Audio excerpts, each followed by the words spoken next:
Good morning, students, and welcome to the class of English. Children, today in this video, I'm going to explain the chapter A Letter to God by J.L. Fentis. And this story is about hard life and extreme faith in God of a poor farmer, Lencho, who had lost his crop due to heavy rain and hailstones. It was the only source of income to fulfill his family's desires. Lencho was a farmer who lived on the peak of a low hill with his family, and his was the only house in the entire valley. His field was full of ripe corn and easily visible from the house.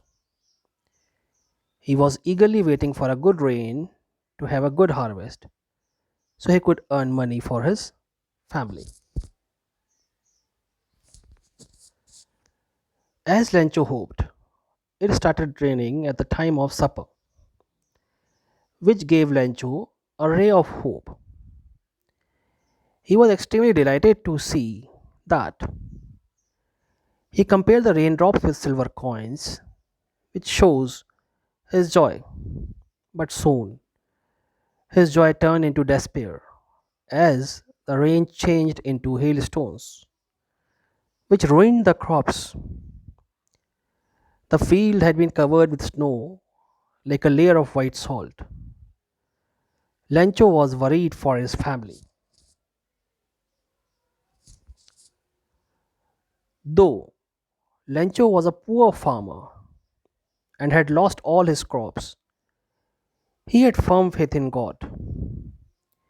He found in God his last hope and decided to write a letter for help.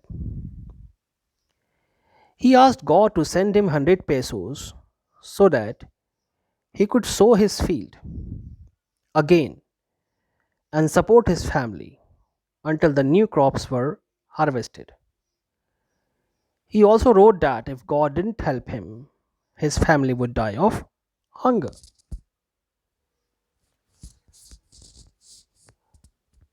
So he wrote the letter and posted in the mailbox.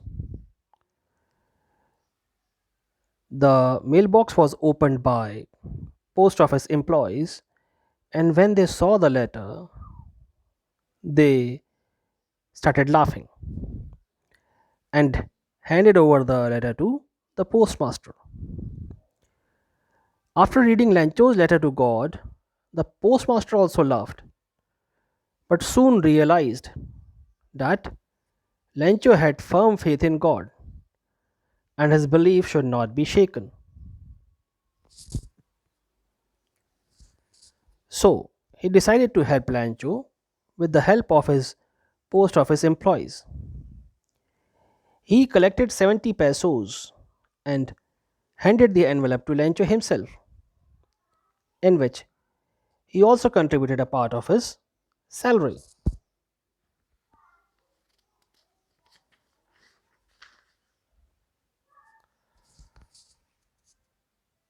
Now, when Lancho got the money, he became angry when he saw 70 pesos in the envelope because he had demanded 100 pesos. He did not believe that God could do such a mistake and send him less money. So, he decided to write a letter again for the rest of the money. And in this letter, he requested God not to send the rest of the money through the money order because he thought that the post office employees were a bunch of crooks who might have stolen his money.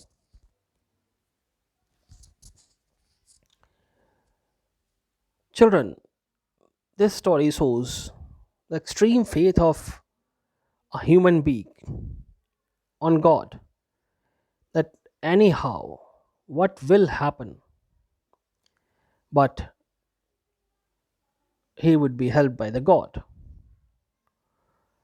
And he was so much trusted toward the God that he believed that God could not do such kind of mistake by only providing him 70 pesos.